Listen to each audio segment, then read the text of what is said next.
Welcome back to the David Pakman Show. I am Farron Cousins from Ring of Fire, sitting in for David Pakman today. And don't forget, you can find me on YouTube, youtube.com/The Ring of Fire and youtube.com/Farron Balanced. We had a lot of movement over this past weekend on the infrastructure bill, the slimmed down infrastructure bill. We still, of course, have reconciliation on the other part, which unfortunately not going so well, but let's talk about what is kind of going well at this point.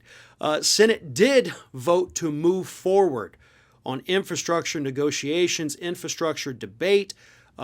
Really good, like I said, positive developments. It looks like you are getting some Republicans who are starting to come around to this. Obviously, whatever happens in the Senate, this thing still has to go through the House of Representatives, where it's going to go through even more changes. So far from over at this point, but we are seeing forward progress.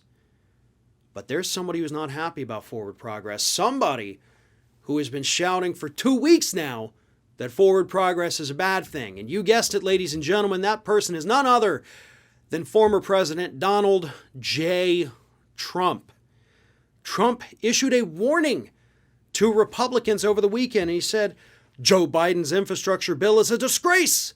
Will be very hard for me to endorse anyone foolish enough to vote in favor of this deal. You know what I love about that statement? It's such a small statement, okay? It's so tiny. It's just a little sentence. 2 sentences, I guess, technically. But it says so much about American politics today, not just about Trump, not just about the Republican Party, but it says so much about politics. So I have to break this statement down. Again, this tiny little statement, I'm breaking it down 3 different ways. The first one is take off partisan blinders. Get rid of hatred for Trump, get rid of support for infrastructure, all of that. Let's just look at this as political strategy, because what I'm going to say here might shock you. From a strategy standpoint, Trump is right. I know. It's weird to even say it, but he's right. What's the Republicans' best chance to win in the 2022 midterms?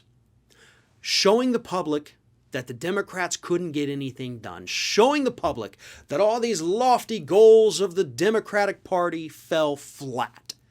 And of course, by doing that, they're going to omit the part where they're the ones who made it all fail. That's how the talking point works.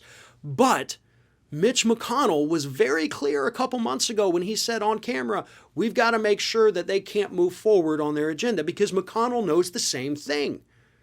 They've got to make a pitch to voters, because so far all their attacks on Biden have failed. That's another important thing to remember, folks. All their attacks have failed so far, because they don't have anything real to attack him on. So, if they give him this infrastructure package, that is a big win for the Democratic Party.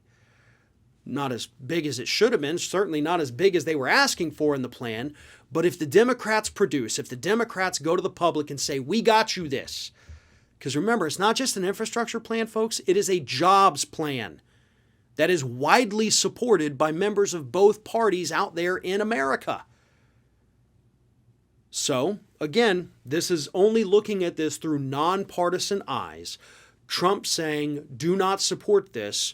That is what the Republicans would be doing, except, of course, the other side of that strategy. And this is where Trump is totally wrong on it. As I just mentioned, majority of Republicans out there support this. Heck, a majority of Republicans even support raising taxes on the wealthy and corporations to pay for it.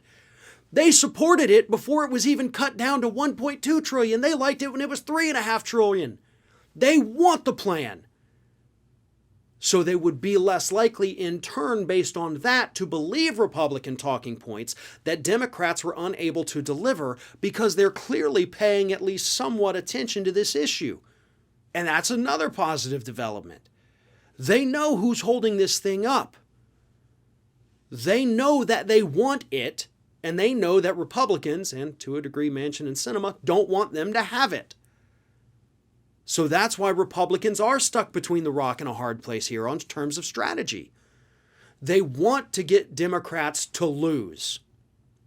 But they can't have their voters who support this bill know that they were the ones who kept it from making it to them. So I think at this point, some of them, clearly not all of them, but I do think some of them have looked at this and said, you know what? The best path forward for us is probably to let this thing happen. At least, hey, maybe then, if there are some positive developments out of it once it passes, I can go back to my constituents and tell them, I supported this thing. I did this for you. I did this for you. So that could likely be the strategy that these people take moving forward.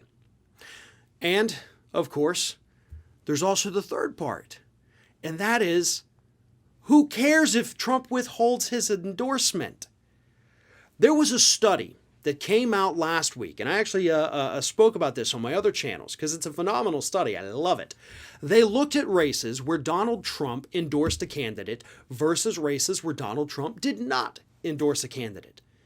And the political scientists who looked at all of these endorsements and all of the outcomes came to a statistical conclusion that a Donald Trump endorsement makes you 2.5% less likely to win your race. Candidates who received the Trump endorsement, again, 2.5%, not 2.5 times, 2.5% less likely to win. So it's a very, very tiny disadvantage, but it's a disadvantage nonetheless. And the report also did mention that, yeah, when Trump endorses a candidate, they end up raising a ton more money. But you know who else does? Their opponent. Every time Trump comes out and endorses somebody, they raise more money, but so does their opponent. They also found that voter turnout actually does increase in races where Donald Trump endorses a candidate, but again, in most instances, it benefits the opponent, not the person Trump endorsed. So Trump wants to be the kingmaker. He's out there pretending to be the kingmaker. He's threatening them, trying to scare them into submission, saying, I'm not going to endorse you if you don't do this. And Republicans need to respond with good. Like, please don't endorse me. In fact, could you endorse my primary opponent? Because I really want to win this election. And your endorsement at this point is effectively a kiss of death. You're not helping candidates. You're hurting them. You're literally making things more difficult for them. So don't come out there acting like, well, I'm going to withhold my endorsement. Don't threaten us with a good time, man. We've seen the numbers. We know what the data looks like. We know that your endorsement doesn't change people's minds. And when it does, it changes them in favor of the other candidate. So again, Republicans, you're not actually stuck between the rock and the hard place here. You've got a pretty easy out. Vote in favor of the infrastructure package, go back to your constituents, tell them that you delivered it for them, and give Donald Trump the finger on the way out the door. Because trust me, you don't want his endorsement unless, of course, you're looking forward to early retirement. That would really be the only thing that would work in your favor at that point.